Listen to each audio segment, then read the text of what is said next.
loved ones and the person with dementia, and how that changes when somebody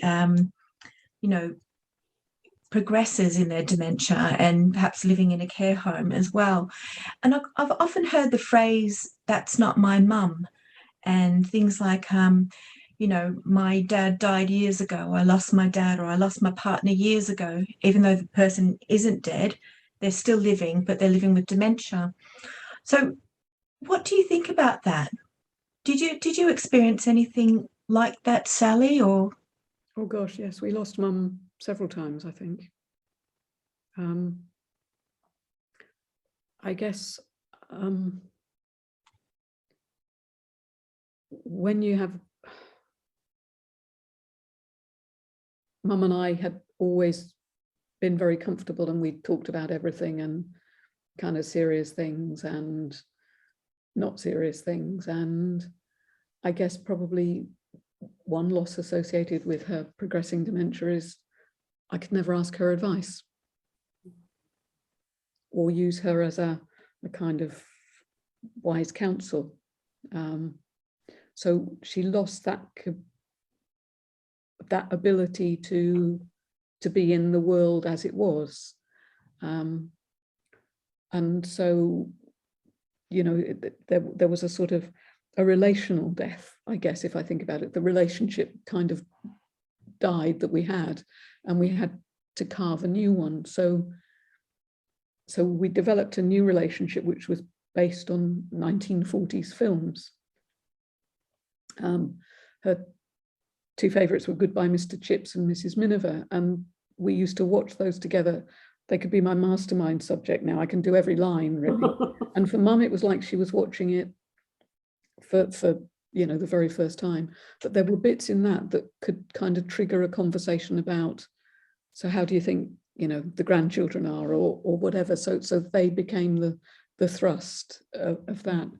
But she became, I guess, that what happened, we lost lots. It was almost kind of like a slow kind of decline to, and eventually the conversation was virtually non-existent, really.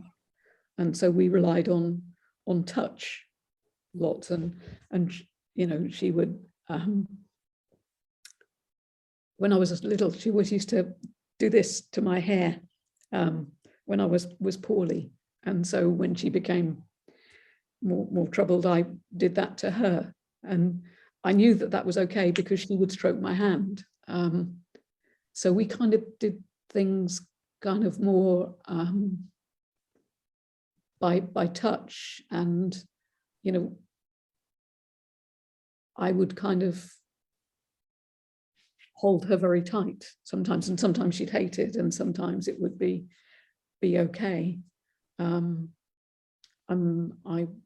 would tell her stories of things that she'd done in the past, and very, very rarely there would be a kind of flicker, particularly if it was kind of naughty things. And I think the one that actually got a laugh from her is she'd kept diaries all her life, and I was going through them while she was kind of quite poorly.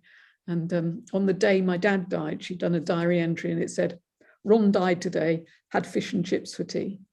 So I reminded her of that, and she had a real kind of guffaw, and so it was kind of, so yes, we lost her, but we kind of, we got a bit of her back. It's really a loss of that relationship, isn't it? The relationship between mother and daughter, particularly thing, yeah, as that wise counsel, as you say. And I think for the loved one, for you would have been receiving less attention, less validation that you used to receive from your mum, but you would have been giving more. So it's sort of that, it's not that two-way process in the relationship anymore.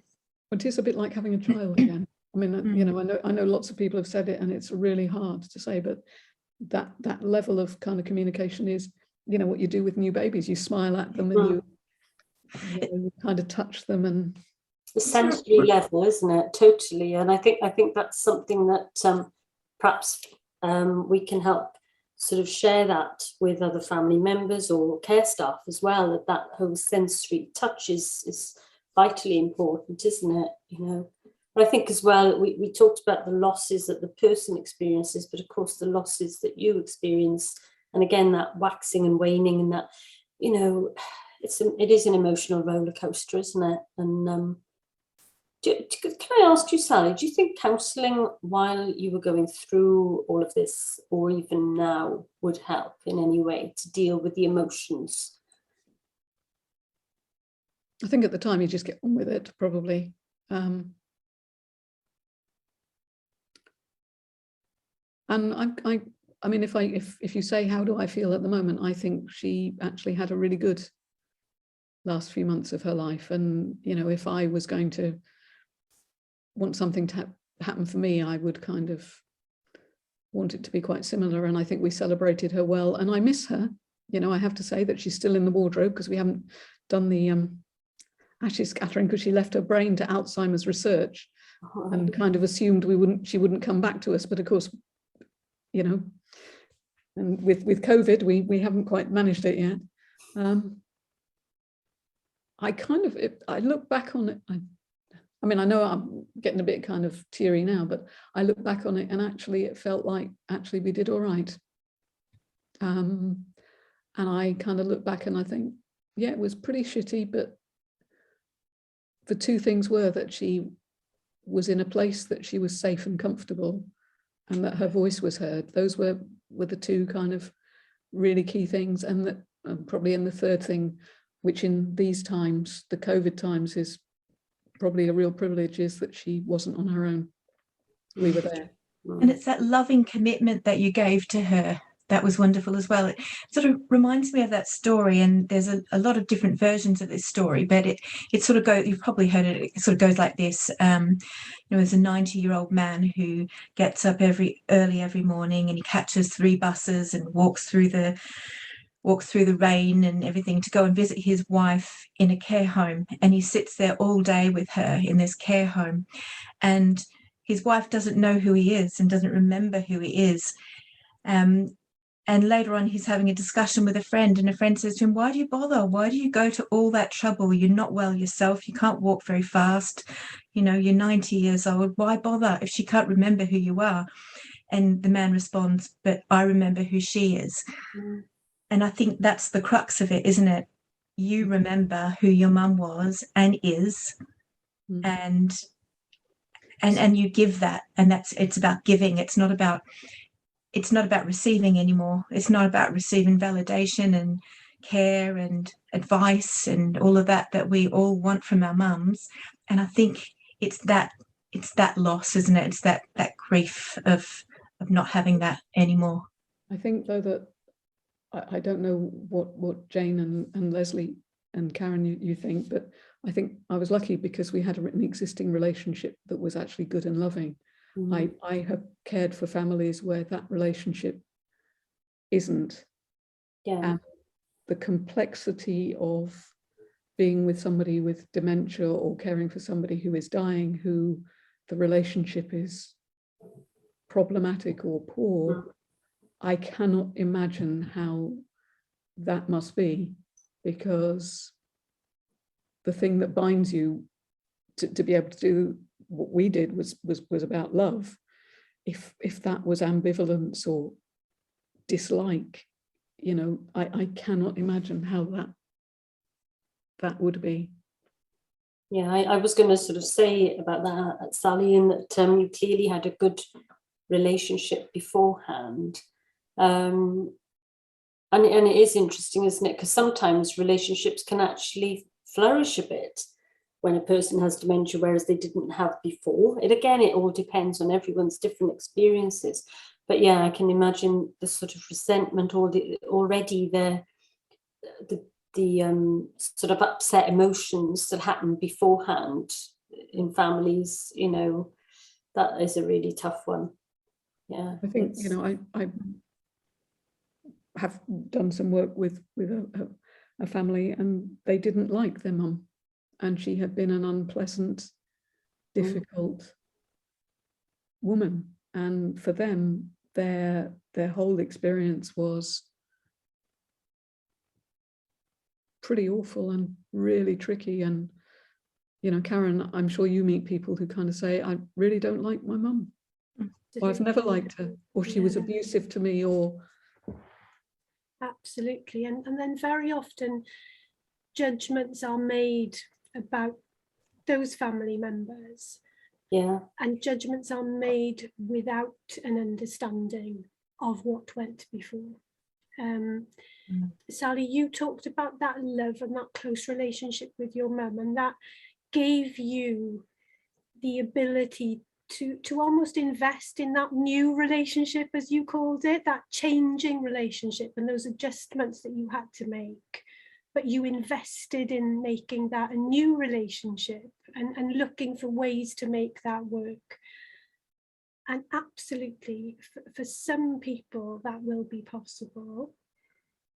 And for others, that motivation will, for lots of different reasons, not be there. And also, I think we've touched on it, but there can be huge differences in relationships between maybe different siblings, for example, you know, and we all know that we've got different coping strategies, but we also have different relationships. And I think we do need to take a step back sometimes and ask questions and be more understanding of that, of what that relationship looked like before making judgments about, well, why don't they come and visit, why don't they seem kind, and we talk a lot, don't we, about explaining behaviors and unmet needs and looking at how the dementia has an impact on somebody, but we don't spend an awful lot of time talking about who is this person, you know, what were they like, what are they like, and kind of that. So yeah, it's hugely complex, isn't it? But I think we need to keep an open mind about differences in relationships, and how people are able to make those adjustments or not. Because and one of the key things for people maybe going into a care home for a family carer is that loss of role sometimes, and you know, how on earth do I fill that? And when you were, so I'm going back a little bit, but when you were talking about the importance of familiarity and things that are really close and important to that person, we rely on families to get that information from them, can't we? And there's a role there. We can support families to say, do you know what, your input is so important. Can you do this for us? Because this is going to make a huge difference. Because Sally, you were in a position where you almost kind of, you were aware of that and thought, it sounds like you were on it. You kind of, right, this is what I need to do in terms of practical things like bringing the blanket in. Not everybody will know that will be something that's hugely important. Bring a photograph in, bring something in that they treasure, a piece of music, a smell. We talked about the importance of the senses and touch. Not everybody is aware of the importance of all of that. So there's something there about supporting families and enabling them to embrace that change if they want to.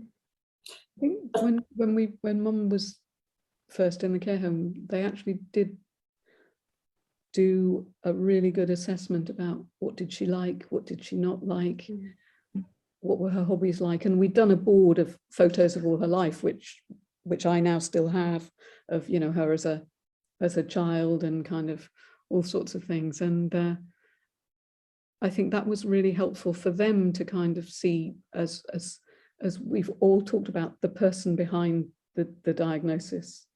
And they asked really sort of what seemed to be kind of, initially I kind of thought, why are they asking this? But things like, did she brush her hair before she did her teeth? I mean, really kind of. Yeah. And, you know, I mean, and I was thinking, I don't know. And then I was thinking, well, she took her teeth out. I don't know. But that's wonderful, because it's quite forensic almost, going into that depth. But those things are so important, aren't they? That, you know, and this is part of what I've been trying to sort of get across to people, in that if we actually thought about all our idiosyncrasies, all our funny little ways, all our likes and loves, you know. So for instance, I love a strong black coffee in the morning, but it would have to be Earl Grey tea in the afternoon. Right? Fussy devil, you know, and it's got to be just that right coffee. So, you know, those are things that taste may change, you don't know, but at the end of the day, those things is finding out those what may seem silly little things, but they're not actually. They're about what makes us who we are, what makes us human, aren't they? One other thing I wouldn't mind saying, though, if you don't mind, I also think just because the person isn't able to communicate in a way they always have, or in the way that we always do, doesn't necessarily mean that they don't know who you are. You know, we never know. We never know sometimes what a person, as their dementia moves on, how they're experiencing the world. So they may not understand what words mean, you know, all the cognitive side of things, but you know, I've seen so many times when people, there's this little glimmer sometimes, you know, with when somebody walks in and then nothing. But there's, I would like to sort of think, well, we don't know. How do we know? Let's not assume that that loved one doesn't know that you're someone very special to them. They may not know the word daughter, or even what the concept of daughter is, but there's a sense there, like you were saying, Sally, and through touch. I think that whole communication through touch is really, really important. Just yeah, I think it's like that on a different level, isn't it? It's that Maya Angelou quote, isn't it? People may not remember what you said, they may not remember what you did, but they'll remember how you made them feel. So often I think somebody with dementia in a care home might not remember the person's name, or they might not remember that they met them yesterday, but there's something in them that knows, well, that's a nice person, that they remember. It's like their body remembers. Your emotional system is still intact, and actually emotions is linked to sense, particularly sense of smell and memory. So there may be things there that are sparked, but because the cognitive side has sort of deteriorated so much, but that emotional brain is still there. And I think that's where, you know, like Sally was communicating with her mum through touch. I think there's an awful lot of work that can be done there. Leslie, you talked about that situation with that gentleman visiting his wife, you know, and sometimes we can assume that without the ability, as James just said, to communicate or to explain that the husband has just visited, we assume then that lady didn't know who he was. But who are we to say she didn't know who he was, you know? And yes, okay, she might not be able to say my husband visited today and stayed all day with me, but absolutely going back to those emotional memories being very, very distinct and preserved for longer, absolutely, and all that senses and touch being a really key factor in shaping what we do. Yeah, and people fluctuate too, don't they? They're not just the same. They don't, you know, we need to think about people. Yeah, we need to think about people in terms of who they were, who they are now, but who they will be, because people will change. We change in our lives, don't we? So it's, you know, we need to, I think people need to understand that in terms of mental capacity, that capacity can change as well. A person's ability to make a decision on something, they may not be able to one day, but the next day they might just have that ability to do that. You know, we're sort of winding things down now a bit, and are there any top tips, if we could go around all of you, and just if you could maybe give some top tips that you might have to relatives who perhaps have a loved one living with dementia in a care home? What advice would you give, if you could give maybe one or two pieces of advice? Can we start with you, Sally? It's not an easy question, is it? No. I guess have the courage to really listen, and to kind of not beat yourself up when you might think you've got it wrong. And that I guess you just kind of have to go with the flow a bit, probably. I was going to say exactly, go with the flow, Sally, and I think I agree in that, and also to be aware that care staff can feel out of their depth too.